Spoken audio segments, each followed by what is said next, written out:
হরিদাস বলছে, শোনো হীরাবাই, তুমি যখন আমার আশ্রমে এসেছো, তুমি আমার আশ্রমের অতিথি, তোমাকে তো আমি অসম্মান করতে পারি না, অনুরোধ করতে পারি। আমি 3 লক্ষ নাম জপ শেষ না হলে কারোর সঙ্গে কথা বলি না। এবার তুমি জানো না বলে তোমার সঙ্গে বললাম, তুমি ওইখানে নাচ গান নিজের মতো করো, আমার নাম জপ শেষ হলে তারপর তোমার সঙ্গে কথা বল। লক্ষ হীরা তখন শুরু করলেন নৃত্য। হরিদাস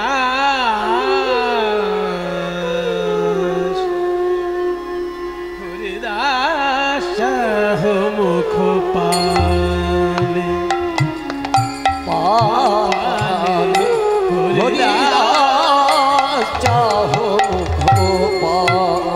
মুখ পানে, হরিদাস চাহ মুখ পানে, হরিদাস চাহ মুখ পানে, মুখ পানে, কুসুমের সুবাসে, কুসুমের সুবাসে,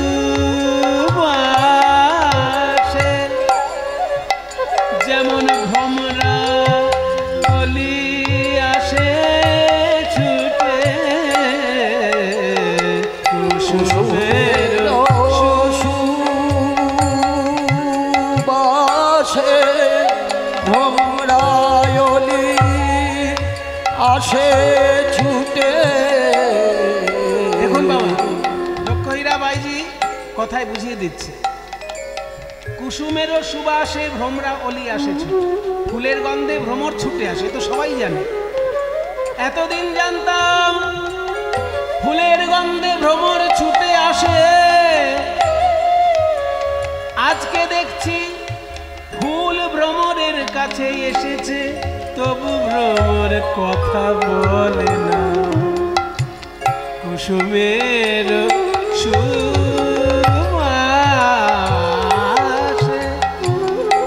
ভ্রমরায়লি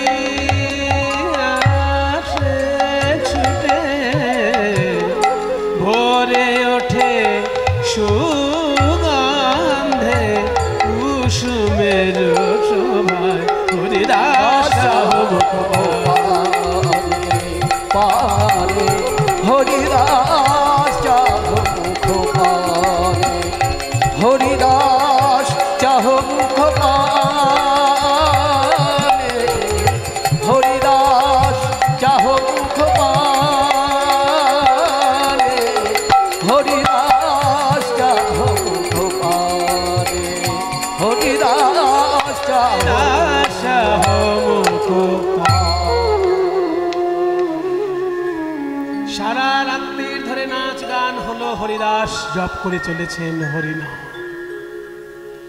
সকাল যখন হয়ে গেল, লক্ষ হীরা ভাবলো গ্রামের লোক এসে যাবে, আমায় দেখে ফেলবে, সেজন্য ভোর হওয়ার আগেই চলে গেল বাড়িতে। এরকম 3টে দিন, দিনের বেলায় বাড়ি যায়, রাত্রির হলেই চলে আসে, নৃত্য গীত করে লক্ষ হীরা হরিদাসের মন ভোলানোর চেষ্টা করে। কিন্তু 3টে দিনেও যখন চেষ্টা করে কিছু হলো না,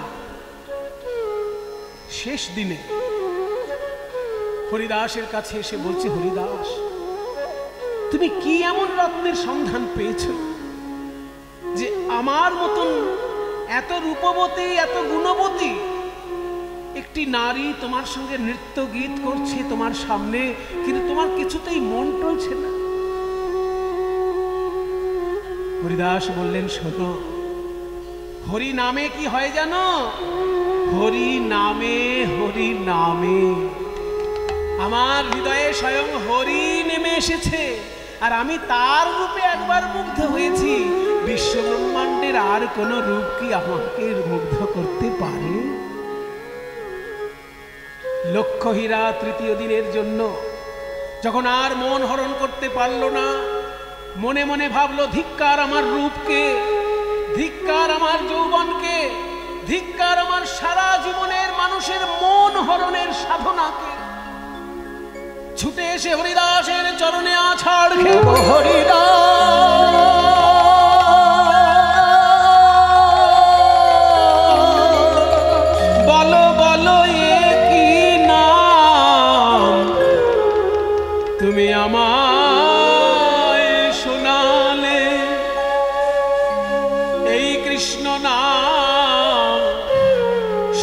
আমার কি হলো জানো, বাড়িতে গিয়ে যখন বিশ্রাম নি, কেউ যদি বলে দিদি তোমায় খেতে দেব, আমার মুখ থেকে বেরিয়ে পড়ে হরে কৃষ্ণ।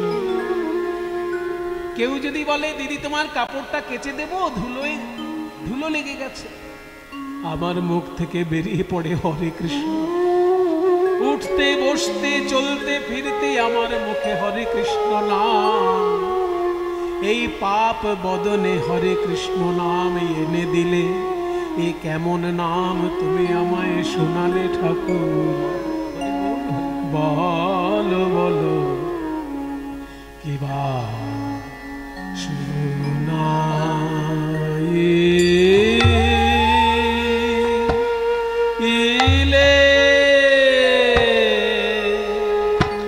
শুনাইলে গো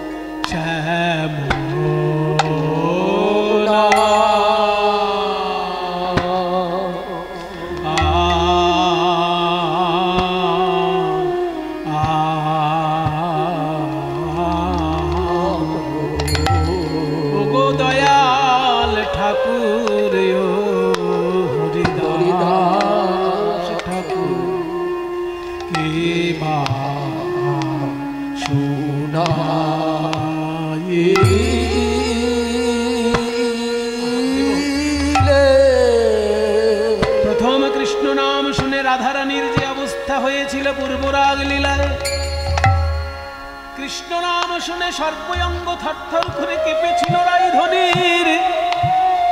কৃষ্ণ নাম শুনে দুই নয়নে অশ্রুধারায় প্লাবিত হয়েছিল আমার রাই কিশোরী। আজ সেই অবস্থা লক্ষ হীরার মধ্যে দেখা যায়। সর্বঙ্গ কৃষ্ণময় হয়ে গেছে কালে কৃষ্ণ নাম শুনে। শোনা ইলে শ্যাম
ঠাকুর, তোমার দুটি চরণে ধরি এমন মধুর নাম, বাবা বলি হরি, এমন মধুর নাম আমি আজ অবধি শুনি,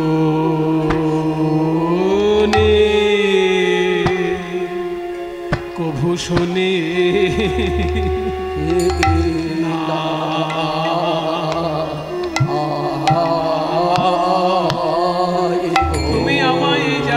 ঠাকুর।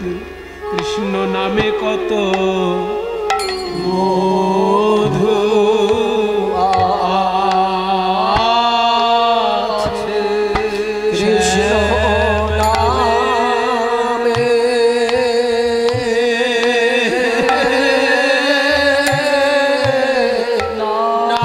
নামে কত মধু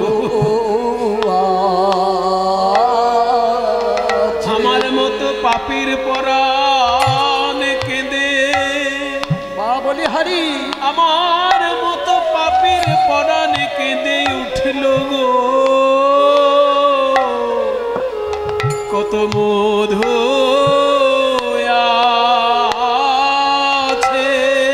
কৃষ্ণ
কত মধু আছে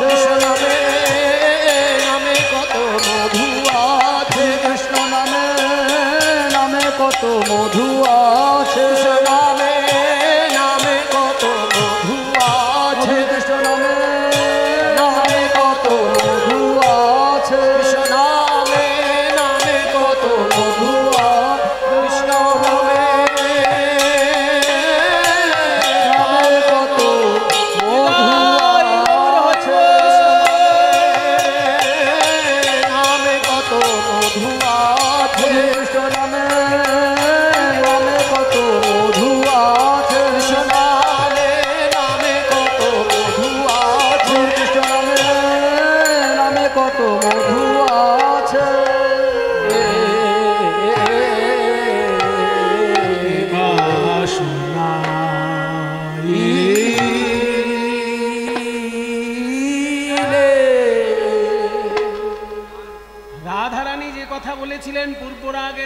আজকে সেই কথা ভেসে উঠেছে লক্ষ হীরার মুখে।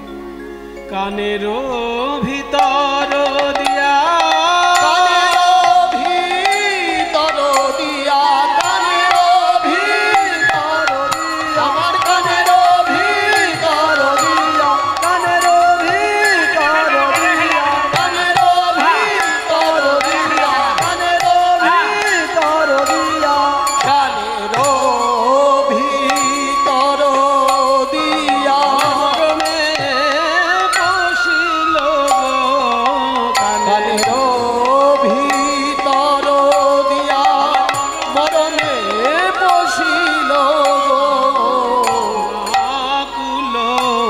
করিল মন প্রাণ গো, ও হরি নামে আকুল গো, মন প্রাণ হলো আকুল, আমার মন প্রাণ হলো আকুল, আমার মন প্রাণ হলো আকুল, আমার মন প্রাণ হলো আকুল, আমার মন প্রাণ হলো আকুল, আমার মন প্রাণ হলো আকুল, আমার মন প্রাণ হলো আকুল, আমার মন প্রাণ হলো আকুল করিল মন প্রাণ রে। কৃষ্ণ নাম এত মধুর হতে পারে আমার কোনোদিন বিশ্বাস হতো না যদি চোখের সামনে হরিদাস ঠাকুরকে না দেখতে পেতাম। না জানি কতে কো মধু এই শ্যাম নামে আছে গো, আমার বদন ছাড়িতে নাহি পারে গো, আমার বদন ছাড়িতে নাহি পারে। এখন জপিতে জপিতে না অবশ্য করিলে গো, কেমনে পাইব তারে, বলো কেমনে পাব, কেমনে পাব গো ঠাকুর, বলো বলো কেমনে পাব, বলো বলো কেমনে পাব, যার নামে এত মধু আছে, বলো বলো তারে কেমনে পাবো, যার নামে এত মধু আছে, বলো বলো তারে কেমনে পাবো। আমার মাঝে মাঝে মনে হয় এই কৃষ্ণ নাম আমি ছেড়ে দেব, ভুলে যাব, কিন্তু যতবার মনে করি ততবার আমার জিহ্বাগ্রে কৃষ্ণ নাম আসে। প্রভু পাশরিতে চাহি মনে পাশরা না যায় গো, আমি কি করিব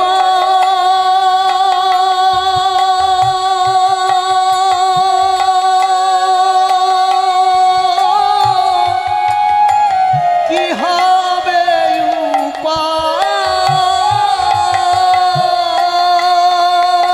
উপায়, কি করিব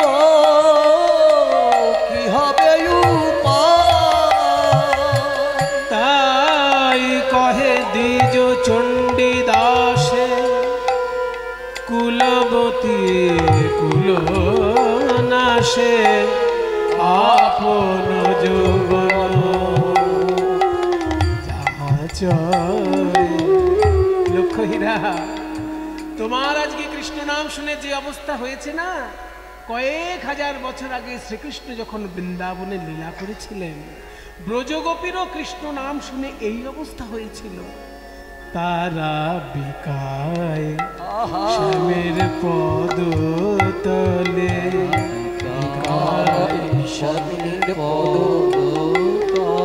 হে গোবিন্দ তোমার, হরি বল হরি বল, শ্যামের পদ, হে গোবিন্দ তোমার হোলা, তারা ভাসে দুটি আখি জলে, হে গোবিন্দ তোমার হোলা বলে তারা ভাসে ভাসে দুটি আঁখি, হে গোবিন্দ তোমার হলাম শ্যামের পদ তলে। আর হবে না, আর হবে না। ওই নাচ দেখিয়ে, গান শুনিয়ে, মানুষের মন হরণ করে, রূপ যৌবনের খেলা দেখিয়ে অর্থ উপার্জন তোমার দ্বারা আর হবে না। কৃষ্ণ নামের মধু তোমার হৃদয়ে প্রবেশ করেছে লক্ষ্য হীরা, তাই তুমি ওই পাপের রাজ্য ত্যাগ করে এই কৃষ্ণ নামের মধ্যে আত্মসমর্পণ করো। এতদিন যে তোমার পাপের সম্পত্তি অর্জন করেছো, ওই সম্পত্তি দরিদ্র ব্রাহ্মণ বৈষ্ণবদের মধ্যে বিতরণ করে দাও, দিয়ে ত্যাগের জীবন অবলম্বন করো। পরশ পাথরের ছোঁয়ায় লোহা হয়ে যায় সোনা, এটা শুধু কানে শোনা ছিল। হরিদাস ঠাকুর প্রমাণ করলেন, তার সংস্পর্শে এসে লক্ষ্য হীরাবাইজি ওই যে পাপের সম্পত্তি সব তিনি বিতরণ করে দিয়ে ত্যাগের জীবন অবলম্বন করলেন। আপনারা যদি কোনোদিন বাংলাদেশে যেতে পারেন, বেনাপোলের বর্ডার পেরিয়ে যদি জীবনে কারোর যাওয়া ঘটে, তাহলে দেখবেন বেনাপোল বর্ডার পেরোলেই 1-1.5 কিলোমিটারের মধ্যেই ওই আশ্রম এখনো আছে, যেখানে লক্ষ্য হীরা উদ্ধার হয়েছিল। এবং সেই লক্ষ্য হীরার আশ্রমে এখনো নিয়মিত হরি সংকীর্তন হয়, তার সমাধিতে এখনো নাম কীর্তন হচ্ছে। এসব সত্য ঘটনা। লক্ষ্য হীরা যখন চলে এলেন আবার অদ্বৈত আচার্যের আশ্রয়ে, শুনতে পেলেন অদ্বৈত আচার্যের মুখে যে কলিযুগে স্বয়ং ভগবান নেমে এসেছে, শচী মায়ের কোলে খেলা করছে। এসেছে ব্রজের বাঁকা কালো সখা দেখবি আয়, তোদের এসেছে ব্রজের বাঁকা কালো সখা দেখবি আয়, তোদের নাই নাই নাই আর তার কালো বরণ না।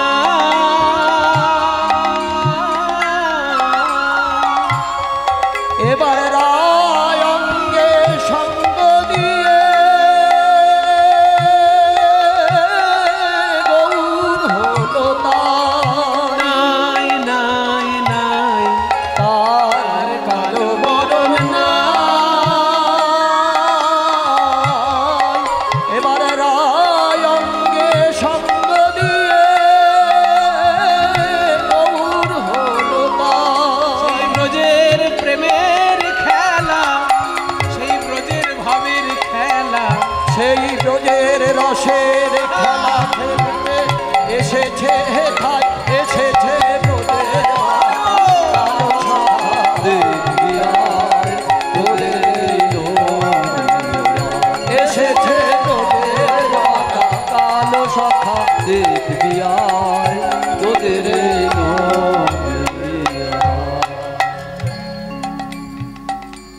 শচী মায়ের কোলে ছোট্ট ছেলে নিমাইকে দেখে হরিদাস আত্মসমর্পণ করলেন। মায়েরা, গৌরাঙ্গ মহাপ্রভুর যখন জন্ম হয় তখন হরিদাসের বয়স 35 বছর।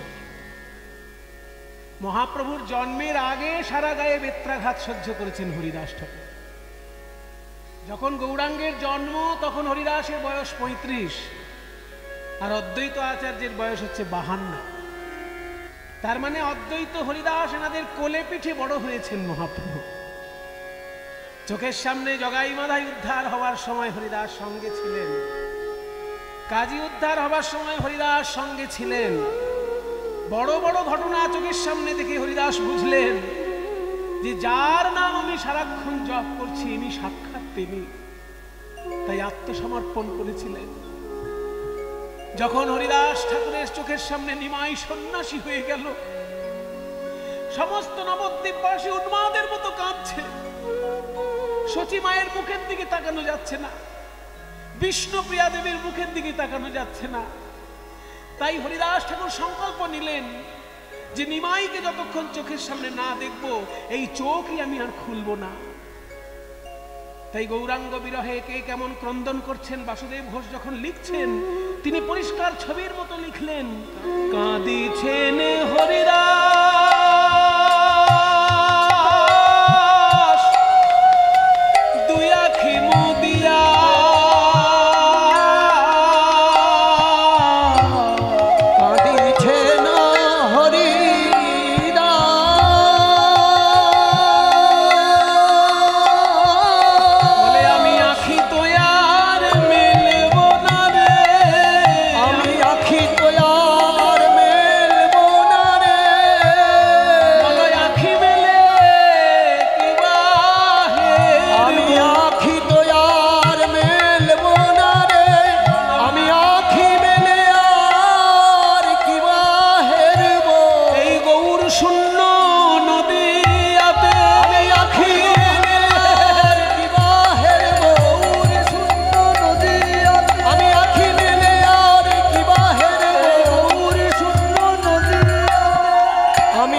শান্তিপুরে ফিরে এসেছিলেন সন্ন্যাসের পর।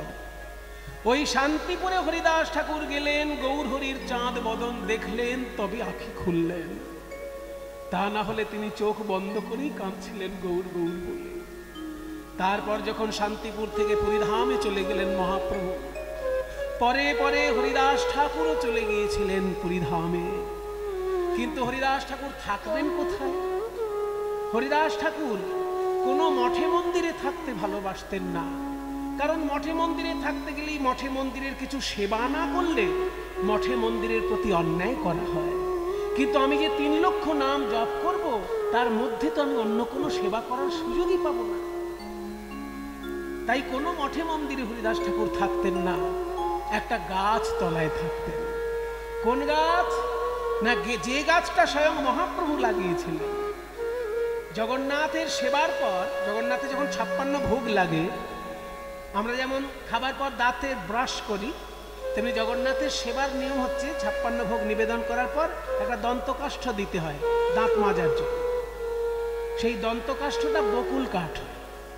তো জগন্নাথের ভোগ নিবেদনের পর যে দন্তকাষ্ঠটা নিবেদন হয় দাঁত মাজার জন্য, সেই দন্তকাষ্ঠ এনে মহাপ্রভু পুঁতে দিয়েছিলেন। আর অদ্ভুতভাবে ওই দন্তকাষ্ঠ থেকেই বকুল গাছ হয়ে গেছে। সেই বকুল গাছের তলায় হরিদাস ঠাকুর বিশ্রাম করতেন। ঝড় জল বৃষ্টি ওই গাছের তলাতেই তিনি থাকতেন, কোনোদিন গাছতলা ছাড়তেন না। ওই হরিনাম জপ করতে করতে গাছটি সিদ্ধি লাভ করেছিল, তাই তার মৃত্যু হয়নি। এখনো সেই গাছ অমর হয়ে পুরীধামে সাক্ষী দিচ্ছে হরিদাস ঠাকুর। যখন কেউ পুরীধামে বেড়াতে যাবেন, বলে দিচ্ছি কোথায় দেখতে পাবেন এই গাছ। যখন সমুদ্র তীর থেকে জগন্নাথ মন্দিরে আসবেন, সমুদ্র স্নান করে জগন্নাথ মন্দিরে আসার পথে ডান দিকে পরে যে মঠে মহাপ্রভু থাকতেন, সেই মঠটার নাম হচ্ছে রাধাকান্ত মঠ বা গম্ভীরা মঠ। ওই গম্ভীরা মঠের গা দিয়ে ভিতর দিকে চলে গেলেই সিদ্ধ বকুল হরিদাস ঠাকুরের সেই বকুল গাছটি দেখা। এখন সেখানে দুটো জায়গার মধ্যে দেওয়াল হয়েছে, তখন তো দেওয়াল ছিল না, মহাপ্রভু প্রায় যখন খুশি দেখতে যেতেন। কিন্তু এখন ওই মঠের একটা বাউন্ডারি দেওয়াল আছে, তার বাইরের দিকে একটা পাড়ার মধ্যে আছে হরিদাস ঠাকুরের ওই গাছটি। সেই আশ্রম সিদ্ধ বকুল আশ্রম বলা হয়। ওই গাছের নিচে হরিদাস ঠাকুর নাম জপ করেন। আর খাওয়া দাওয়া আমি আগেই বলেছি, হরিদাস ঠাকুর ভিক্ষা করতেন না। যেহেতু তিনি ভিক্ষা করতেন না, তাই মহাপ্রভু নিয়ম করেছিলেন যে মহাপ্রভুর খাওয়া সেবার জন্য জগন্নাথের মন্দির থেকে একটা ভোগ আসত। রাজা ব্যবস্থা করে দিয়েছিলেন যে চৈতন্যদেব যতদিন থাকবেন পুরীতে, ওনার ভোগ জগন্নাথের মন্দির থেকে যাবে। তাই জগন্নাথের মন্দির থেকে চৈতন্যদেবের যে ভোগটা আসত, সেই ভোগ চৈতন্যদেব গ্রহণ করার পর বাকি অংশ প্রসাদ হিসেবে হরিদাসের কাছে পাঠিয়ে, আর সেই প্রসাদটা মাথায় করে বয়ে নিয়ে যেত গোবিন্দ বলে একজন সেবক। এই গোবিন্দ প্রথম দিকে ঈশ্বরপুরীর সাধনা করেছেন এবং পরবর্তীকালে ঈশ্বরপুরীর আদেশে চৈতন্যদেবের সেবা করেছেন। কি সৌভাগ্য! ভগবানেরও সেবা করেছেন, ভগবানের গুরুদেবেরও সেবা করেছেন। এই গোবিন্দ ঈশ্বরপুরীর সেবা করে জীবন কাটিয়েছেন। যখন ঈশ্বরপুরী দেহত্যাগ করলেন, তখন বললেন যে আমার ইচ্ছা ছিল নিমাইকে সেবা করার, কিন্তু নিমাই তো আমার শিষ্য হয়ে গেছে, তাকে সেবা করা আমার দ্বারা হলো না। তাই তুই তোর বাকি জীবনটা নিমাইয়ের সেবা করবি, তাহলেই আমার সেবা করা হবে। তাই ঈশ্বরপুরীর শিষ্য অর্থাৎ চৈতন্যদেবের গুরু ভাই, মহাপ্রভু কিন্তু গুরু ভাই, তিনি ঈশ্বরপুরীর শিষ্য, ঈশ্বরপুরীর সেবা করে জীবন কাটিয়েছেন, আর বাকি জীবনটা মহাপ্রভুর সেবা করে কাটিয়েছেন। তাই মহাপ্রভুর প্রসাদ হরিদাসের জন্য নিয়ে যায় গোবিন্দ। প্রতিদিনই মনের আনন্দে যায়, মনের আনন্দে আসে। কিন্তু একদিনকে গিয়ে অবাক হয়ে গেল গোবিন্দ। জীবনে হরিদাস ঠাকুরকে শুয়ে শুয়ে নাম জপ করতে দেখেনি, আর সেদিন দেখে শুয়ে শুয়ে নাম জপ করছে। একদিন গোবিন্দ মহাপ্রসাদ লইয়া, একদিন গোবিন্দ মহাপ্রসাদ লইয়া হরিদাসে দিতে গেলা আনন্দিত হইয়া, হরিদাসে দিতে গেলা আনন্দিত হইয়া। দেখে হরিদাস ঠাকুর করেছে শয়ন, দেখে হরিদাস ঠাকুর করেছে শয়ন। মন্দ মন্দ করিতেছে সংখ্যা সংকীর্তন। মন্দ মন্দ করিতেছে সংখ্যা সংকীর্তন। এখানে মন্দ মন্দ মানে ধীরে ধীরে। আমরা বাঙালিরা মন্দ মানে খারাপ বলি, কিন্তু খারাপ নয়, কিন্তু ধীরে ধীরে। মন্দ মন্দ ধীরে ধীরে। এ কি হরিদাস, তোমাকে তো কোনোদিন আমি শুয়ে নাম জপ করতে দেখিনি। যখনই আসি দেখি বসে নাম জপ করছে, আজকে শুয়ে আছো কেন? গোবিন্দ কয় উঠো আসি করহ ভোজন। গোবিন্দ কয় উঠো আসি করহ ভোজন। হরিদাস কহে আজি করিব লঙ্ঘন। হরিদাস কহে আজি করিব লঙ্ঘন। আজ আমি উপোস দেব। আজ আমি উপোস দেব। কেন উপোস কেন করবে আজকে? মহাপ্রভুর ভোগ নিয়ে এসছি তোমার কাছে, ভোগ ফিরিয়ে দেবে? সংখ্যা কীর্তন করে নাই কেমনে খাইব। সংখ্যা কীর্তন পড়ে নাই কেমনে খাইব। মহাপ্রভুর দেওয়া প্রসাদ কেমনে ফিরাইব। আমার মহাপ্রভুর দেওয়া প্রসাদ কেমনে ফিরাইব। আমার চৈতন্যদেব সাক্ষাৎ ভগবান শ্রীকৃষ্ণ, যিনি জগন্নাথ, তিনিই কৃষ্ণ, তিনিই গৌর। বাসুদেব ঘোষ কহে জোর করি হাত, যেই গৌর সেই কৃষ্ণ সেই জগন্নাথ। তিনি আজকে ভোগ পাঠিয়েছেন, প্রতিদিনই আমি তার ভোগ পাই, কিন্তু আজকে আমি ফিরিয়ে দিতে বাধ্য, কারণ আমার নাম জপ শেষ হয়নি। প্রতিদিন আমার সকাল সকাল নাম জপ শেষ হয়ে যায়, প্রসাদটা পেয়ে আবার নাম জপে বসে যায়, কিন্তু আজকে আমার আগের নাম জপটা শেষ হয়নি। দেখো হরিদাস, আমার তো কিছু বলার নেই, আমি হচ্ছি আজ্ঞাবহ দাস। ঈশ্বর পরিপাদ কৃপা করে আমার সেবা গ্রহণ করেছেন, আর তার আদেশে আমি এখন নিমাইয়ের সেবা করছি। নিমাইয়ের আদেশে আবার তোমার জন্য তার ভোগ এনে বয়ে দিচ্ছি। এই তোমার পরম সৌভাগ্য, কিন্তু তুমি যদি না পাও আমার মনে খুব কষ্ট হবে, কারণ নিমাইয়ের ভোগ আবার জগন্নাথের প্রসাদ, নিমাইয়ের ভোগ মহামহাপ্রসাদ। ঠিকই তো, কি করি বলুন তো? একটা কাজ করো, তোমার পেট ভরে খাওয়া হলো না, অথচ প্রসাদকে সম্মান জানানো হলো, তুমি এক টুকরো প্রসাদ নিয়ে মুখে দাও। আচ্ছা বেশ, সেটাই করা হলো। এত বলি মহাপ্রসাদ করিল বন্দন। বন্দনা। এত বলি মহাপ্রসাদ করিল বন্দন। এক রঞ্চ লইয়া তার করিল ভক্ষণ। এক রঞ্চ লইয়া তার করিল ভক্ষণ।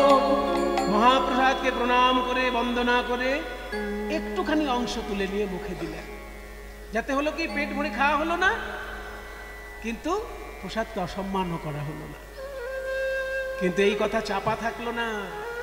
গোবিন্দ গিয়ে গৌরহরিকে বলে দিলেন, হে গৌরহরি, যে হরিদাসকে আমি কোনোদিন শুতে দেখিনি, যখনই যাই দেখি বসে নাম জপ করে, সেই হরিদাসকে আজকে দেখলাম শুয়ে শুয়ে নাম জপ করছে, আর নাম জপের গতিটাও ধীর হয়ে এসেছে।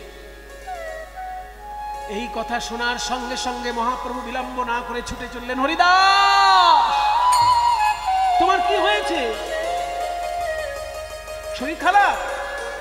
না প্রভু, শরীর খারাপ নয়, তাহলে এরকম কেন করছো? তুমি নাকি প্রসাদ পেট ভরে পাওনি শুনলাম।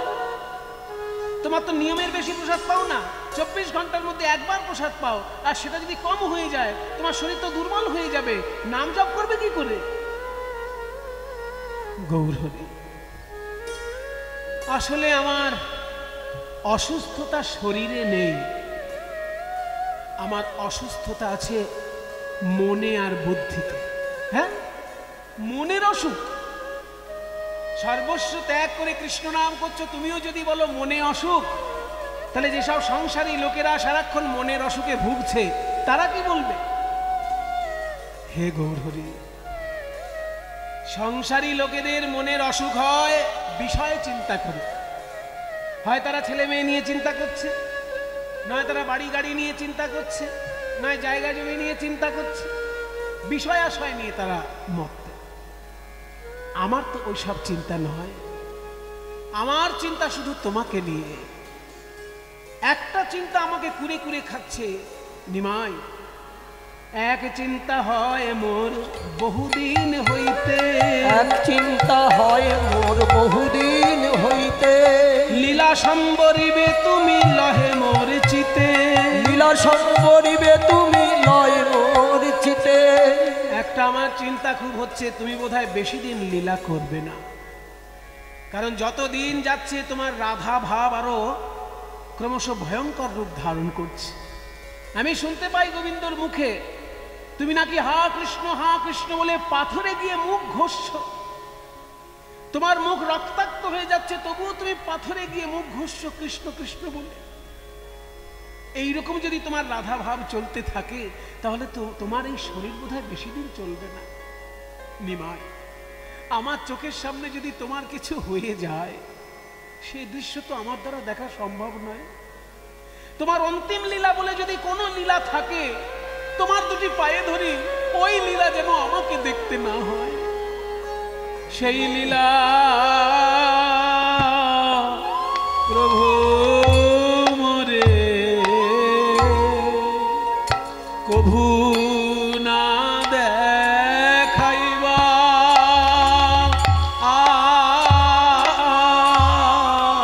ওই সেই লীলা প্রভু রে কভু না দেখাইবা।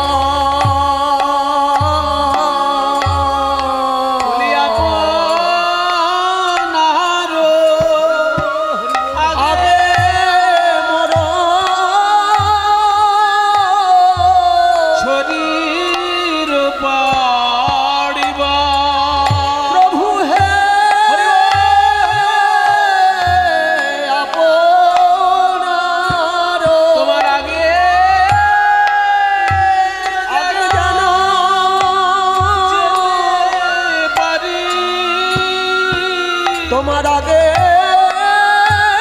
যেন যেতে পারি, এই কৃপা করো গৌর হরি। তোমার আগে যেন যেতে পারি। তোমার পায়ে ধরি প্রভু, তোমার যদি অন্তিম লীলা বলে কিছু থাকে এই হতভাগ্যকে যেন দেখতে না হয়, এইটুকু কৃপা করো। তোমার লীলা সম্বরণের আগে যেন আমার দেহ ত্যাগ হয়, আমি আর কিছু চাই না। বুকে জড়িয়ে ধরে গৌরহরি বলছে, হরিদাস, আমার আগে যদি তুমি চলে যাও তাহলে আমার যে কি কষ্ট হবে সেটা তুমি একবার ভাবলে না? তুমি তো জানো প্রতিদিন জগন্নাথ দর্শন করার পরেই তোমার কাছে এসে আমি একবার দাঁড়াই, তারপর ঘরে যাই। কেন দাঁড়াই জানো? যখন কেউ সেজে গুজে আয়নার সামনে দাঁড়ায়, সে দেখে যে আমি দেখতে কতটা সুন্দর হলাম। তেমনি জগন্নাথ থেকে এসে আমি তোমার সামনে দাঁড়াই, তোমাকে আয়না মনে করি আর ভাবি তোমার মতো আমি ভক্ত হতে পারলাম কিনা। ভক্ত হওয়ার জন্য আমার এই যুগে নেমে আসা, তাই তোমার সামনে দাঁড়িয়ে একবার দেখি আমি তোমার মতো কতদূর ভক্ত হতে পারলাম। আর তুমি যদি আমার সামনে চলে যাও আমি কি করে লীলা করব হরিদাস? গৌরহরি বলছে, হরিদাস, ওই ছেলে ভুলোনো কথায় আমি আর ভুলছি না। তুমি আজ অব্দি আমাকে যত বড় বড় সম্মান দিয়েছো, এই সম্মান আর কে পেয়েছে বলো? হীন জাতিতে জন্ম মোর অধম পামর, কিন্তু তুমি আমায় মাথায় করে রেখেছো। অদ্বৈত আচার্যের যখন মায়ের শ্রাদ্ধ হলো, ওই ব্রাহ্মণ সমাজের মধ্যে তুমি আমাকে বললে তুমি একবার এই উনুনে এসে ফু দাও হরিনাম করে, লোকে দেখুক যে আগুন জ্বলে যাচ্ছে হরিনামে। অদ্বৈতের মায়ের শ্রাদ্ধে আমি গিয়ে হরে কৃষ্ণ নাম বলে ফু দিলাম, যেই আগুন জ্বলে উঠলো, ব্রাহ্মণ সমাজ অবাক হয়ে গেল যে আমরা শুনেছি বৈদিক মন্ত্র উচ্চারণ করে আগের দিনে ফু দিলে নাকি আগুন জ্বলতো, সেটা চোখে কোনোদিন দেখিনি, আজকে চোখে দেখলাম হরিদাস হরিনাম করে ফু দিয়েছে আর তাতে আগুন জ্বলেছে। সেদিন থেকে নবদ্বীপের ব্রাহ্মণ সমাজ আমাকে প্রণাম করে কথা বলতো, আমাকে দ্বিজ হরিদাস বলে তারা সম্মান দিয়েছে, ব্রহ্ম হরিদাস বলে সম্মান দিয়েছে। আর আমার কি চাই? অনেক না চাইলে মোরে করুণা করিয়া, অনেক না চাইলে মোরে করুণা করিয়া, ব্রাহ্মণের শ্রাদ্ধ পাত্র খাইনু ম্লেচ্ছ হইয়া, ব্রাহ্মণের শ্রাদ্ধ পাত্র খাইনু ম্লেচ্ছ হইয়া, ব্রাহ্মণের শ্রাদ্ধ পাত্র খাইনু ম্লেচ্ছ হইয়া। মানে শ্রাদ্ধের প্রথম যে অর্ঘ্যটা সেটা ব্রাহ্মণকে দেওয়া হয়, ব্রাহ্মণ খেলে পরে মনে করা হয় যে শ্রাদ্ধটা ঠিক ঠিক হলো। আর সেই পাত্র তুমি আমাকে নিবেদন করেছিলে ব্রাহ্মণের সম্মান আমাকে দেবার জন্য। এর থেকে বড় সম্মান আর কি হয়? আর আমি কিছু চাই না গৌরহরি, আমি শুধু এইটুকুই চাই যেন তোমার আগে যেতে পারি। এই কাকুতি মিনতি শুনে মহাপ্রভু তখন বললেন, হরিদাস তুমি আমার থেকে বয়সে বড়, তুমি আমার থেকে সম্মানে বড়, তুমি বড় ভক্ত, তুমি যা চাইবে শ্রীকৃষ্ণ তাই ইচ্ছা পূরণ করবে। মানে প্রকান্তরে বলে দিলেন যে তুমি যেটা চাইছো তোমার ইচ্ছা পূর্ণ হবে। গৌর সুন্দর বললেন, আমি তো শ্রীকৃষ্ণকে কোনোদিন চোখে দেখিনি, তবে তোমাকে সবাই শ্রীকৃষ্ণ বলে, তোমাকে দেখেছি মানেই আমার কৃষ্ণ দর্শন হয়েছে। তুমি মুখে যা বলেছ সেটাই আমার কাছে সব পাওয়া। তবে নিমাই, আমার আরো কিছু চাওয়ার আছে। ওই যে বড় দাতা যদি সামনে থাকে, মনে হয় না এটা চেয়ে নি, ওটা চেয়ে নি, সেটা চেয়ে নি। তো তুমি তো দাতা শিরোমণি, আমার আরো কিছু চাওয়ার আছে। বলো হরিদাস, আমার যখন মৃত্যু হবে তখন যেন কোনো রকমের কষ্ট না হয়। তিনটে জিনিস আমি চাইবো তোমার কাছে নিমাই, তিনটে জিনিস আমি চাইব। আমি নয়নে দেখিব তোমার ও চাঁদ বদন, আমি নয়নে দেখিব তোমার ও চাঁদ বদন, ও চাঁদ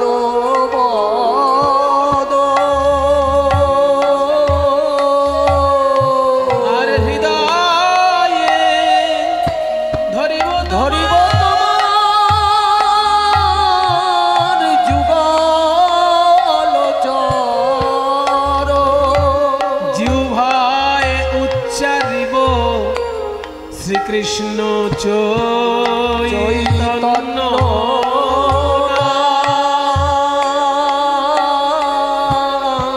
এই মতো মোর ইচ্ছা ছাড়িব পরা, আমার প্রাণ যেন যায় চলে, আমার প্রাণ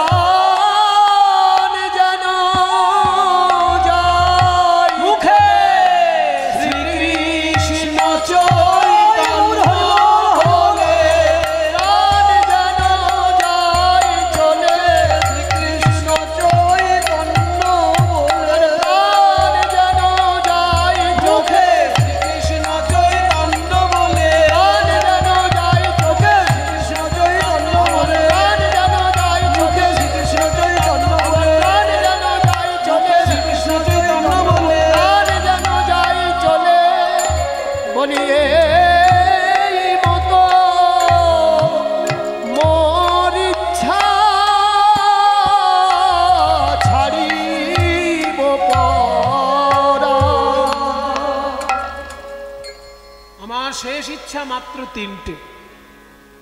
আমার দুটি চোখ ভরে যেন তোমার বদন দর্শন করতে পারি, আমার বুকের উপর যেন তোমার দুটি চরণ থাকে, আর আমার মুখে তোমার নাম বলতে বলতে যেন শেষ নিঃশ্বাস ত্যাগ করে। এই বলে যখনই প্রণাম করেছেন হরিদাস, তারপর মাথা তুলে দেখে নিমাই আর সামনে দাঁড়িয়ে নেই।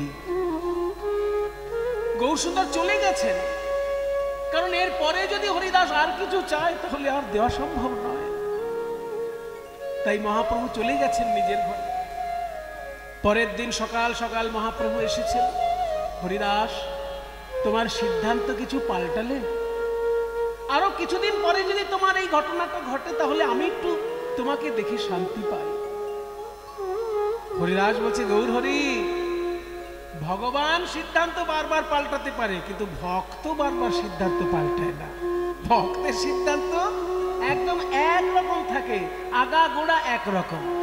জানেন তো সেই মহাভারতের যুদ্ধে শ্রীকৃষ্ণ বলেছিল আমি অস্ত্র ধরব না, আর ভীষ্ম বলেছিল আমি অস্ত্র তোমাকে ধরিয়ে ছাড়ব, শ্রীকৃষ্ণ বলেছিল অস্ত্র ধরবো না, আর ভীষ্ম বলেছে অস্ত্র ধরাবো আমি তোমাকে। এবার যখন এইভাবে যুদ্ধ চলছে, এমন মারছে একটা বাণ ভীষ্ম, শ্রীকৃষ্ণ থাকতে না পেরে রথের চাকা তুলে ধরেছেন ভীষ্মের দিকে, মারবেন বলে। সঙ্গে সঙ্গে ভীষ্ম এসে করজোড়ে বলছে আমি আর তো মারবো না, কারণ এতক্ষণ আমি বাণ মেরে মেরে জর্জরিত করে দিচ্ছিলাম অর্জুনকে শুধু তোমাকে অস্ত্রটা ধরানোর জন্য। তুমি বলেছিলে অস্ত্র ধরবে না, আর আমি তোমাকে অস্ত্র ধরিয়ে ছাড়লাম। কাজে আমার সিদ্ধান্তই বজায় থাকলো, আমি ভক্ত আর তুমি তো ভগবান, তাই ভক্তকে রক্ষা করতে গিয়ে তুমি তোমার সিদ্ধান্ত মাঝে মাঝে পাল্টে দাও।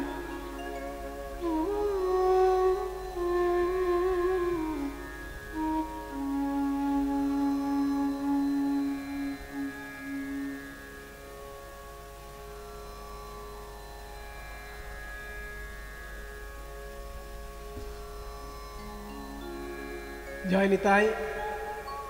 আপনাদেরই গ্রামের পরম আত্মীয় এই জামাই না শ্রীকৃষ্ণ মণ্ডল, এই যে কৃষ্ণ মণ্ডল, এই যে ভাইটি আমাদের রয়েছে হাত জোড় করে, ওর ইচ্ছা ওই গ্রামের জামাই এবং আপনাদের সকলের কাছে আশীর্বাদ প্রার্থী। ও দিল্লি থেকে কিন্তু গাড়ি নিয়ে এসেছে এই উৎসবে যোগদান করার জন্য।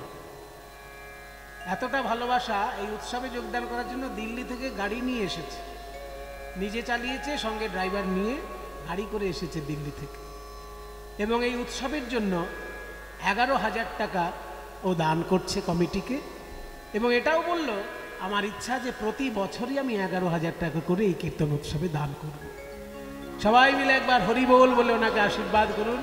সবাই মিলে একবার নিতাই গৌর প্রেমানন্দে হরি বল।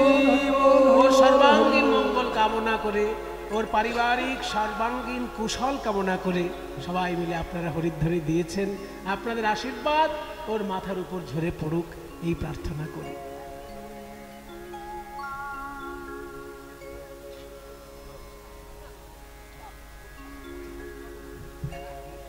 এইবার গৌরহরি পরের দিন এসে বলছেন তুমি তোমার সিদ্ধান্ত পাল্টালে হরিদাস?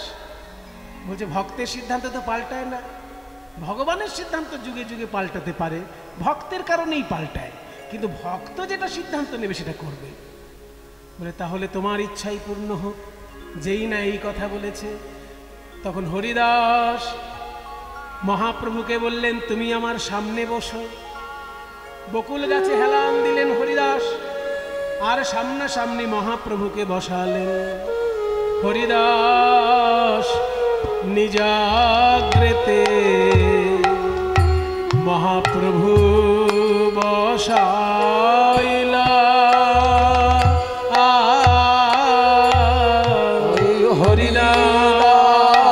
হরিদাস নিজাগ্রেতে মহাপ্রভু বসাইলা। আর নিজ নেত্র দুই ভৃঙ্গ প্রভুর মুখ পদ্মে। দেখুন কি সুন্দর সাহিত্য। আমি যেখান থেকে গানগুলো গাইছি সেই শাস্ত্র বইটির নাম হচ্ছে চৈতন্য চরিতামৃত। কৃষ্ণদাস কবিরাজ মহাশয় লিখেছেন হরিদাস নিজাগ্রেতে প্রভু বসাইলা, মানে সামনে মহাপ্রভুকে বসালেন।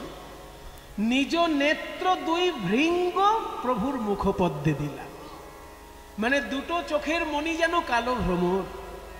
আর বলছে ওরে আমার নয়ন মণি, তুই ভ্রমরের মতো কি ওই মুখ কমলে বস। তুই যেমন পদ্ম ফুলে মধু পান করিস, ভ্রমর তো পদ্ম ফুল থেকে মধু খেয়ে আনন্দ পায়, গৌরাঙ্গের ওই মুখ কমলের মধু প্রাণ ভরে পান করে নে ওরে আমার নয়ন ভ্রমর। পান করে